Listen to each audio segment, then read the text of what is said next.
Guten Tag and welcome to PA Dutch 101.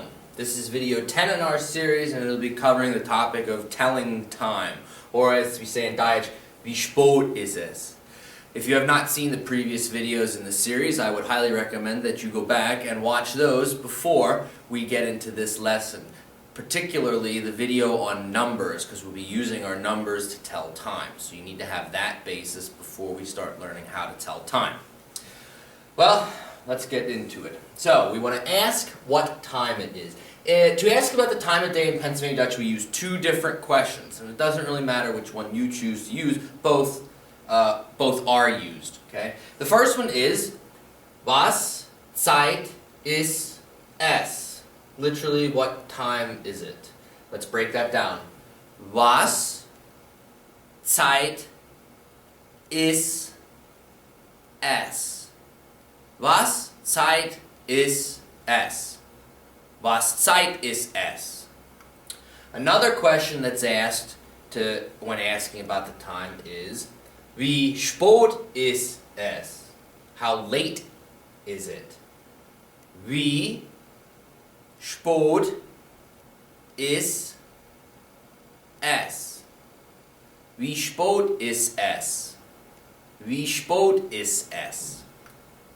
And finally, there is a third word, a third phrase that is used depending on the area that you're in. So I want to give you that one in case you would come across it. You can also feel free to use it. Was für Zeit haben wir? Which is literally what time do we have? But this is an acceptable form of the question for asking what time it is. Again, that is Was für Zeit haben wir? Was für Zeit haben wir? Was für Zeit haben wir? So those are the three main questions that are used when asking about what time it is in Pennsylvania Dutch. Now, let's actually talk about using our numbers that we've already learned to tell the time. And I've broken it down into the major possibilities that you would have. For example, if it is the top of the hour, 10 o'clock, 5 o'clock, 8 o'clock, this is quite easy in Dutch. We always use the phrase es is, and then you say the hour. In this case, it's 10 o'clock, so we would say the word 10, 10, and then we always end with the word uur. Uur is the word for clock, but in English we would substitute it as o'clock. So, it is 10 o'clock. Es is 10 uur. If the top of the hour was 6 o'clock, then it would be es is 6 uur. Yeah? Now, the bottom of the hour, or 30 past, or half past, in Dutch there's two ways of saying this. Here's one that I chose for 3:30. Again, we're going to start with es is. Then we're going to substitute the word for the hour, in this case, drei. Then the word clock, uur. And then the word 30, which as we learned in the video on numbers, is the number for 30. So, literally, it is 3 o'clock 30. Es ist 3:30. Okay? If it was 5:30, just change the hour. Es ist 5:30. Okay? Now, we'll use that phrase, but we'll also use this phrase when talking about the bottom of the hour. We're going to take that same time, 3:30. In Dutch, what we literally are saying, and if you've studied German, it's the same in German, we use the word halber, which means half. So what we're literally saying, it is, and you can see here the number 4, if our time is 3:30, and this is a little weird for English speakers at first to get used to, es ist halber 4. Literally, it is half 4. Think about that way, it kind of makes sense. You're halfway to 4 at 3:30. The key is, when you want to use this phrase, you're always going to start with es ist halber, and then whatever the next hour will be is the number that you use. In this case, 3:30, you think ahead. 4, it's half till 4. If the time was 6:30, then we'd say es ist halber, think ahead 1 hour. The next hour, if it's 6:30, we would go into 7, sieben, es ist halber 7. Okay? So this takes a little getting used to, but it's not difficult by any stretch of the imagination. You just need to be thinking ahead. Okay? When we're dealing with quarter after and quarter of, we use those phrases in Dutch. Of course, we substitute the Dutch words for. Again, we're going to start with es is. The word for quarter is fadel. Fadel.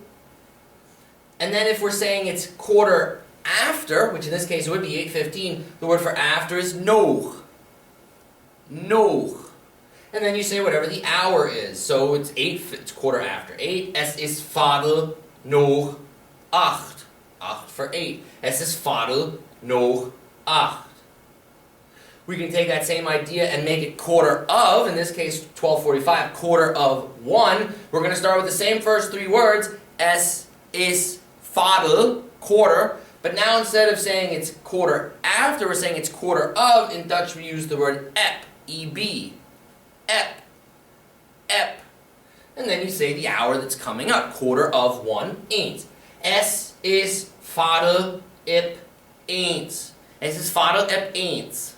So quarter after, fadel nog. Quarter of, fadel ep. If the time of the day is not fitting into one of these nice categories, top of the hour, bottom of the hour, quarter of, quarter after, and it literally is, for example, 9:22, this is actually really easy to do in Dutch. Just like in English, you'd say, it is 9:22. Say the number straight across. Es is 9, we put oor, that word oor, in between the hour and the minutes. Es ist 9:22, which in this case it would be 22. Es ist 9:22. Okay? So if you know your numbers and you can remember these couple of little situations, you can tell time in Pennsylvania Dutch. It's really not that difficult. Okay? I picked out a couple important words to remember when telling time, starting with fadel, which we already talked about, is the word for quarter. Fadel, fadel. The word nog, after. Nog, nog. The word before or till, ep, ep, ep. And now some words that we haven't seen yet. The word for an hour of the day is stund, stund, stund. The word for minute is very similar to the English word minute or minut. Minut. Minut. I have heard some Dutch speakers say minute though, like the English minute, but both are acceptable. I would prefer if you said minut, because that's the original pronunciation. And the word for second is segund. Segund. Segund. Okay, so hour, minute, and second. Those are words that practice saying those and get those memorized. Now, using everything we talked about in this video so far, let's do a little Ewing. A little bit of practice. Okay? So, wie spät ist es? I'm going to throw some times up there. I'll give you a couple seconds to think about how you'd say them in Dutch. We'll check your answers and move on. So here's your first time. How would you say in Pennsylvania Dutch? Wie zal me? 5 o'clock. It is 5 o'clock. Give you a second to think about it. Shout it out loud. You should have said, es is 5 uur. Es is 5 uur. Okay, top of the hour, that's an easy one. What about 7:30? Remember, there's two ways of saying this. I don't care which one you pick. Try both, actually. Take a minute. 7:30.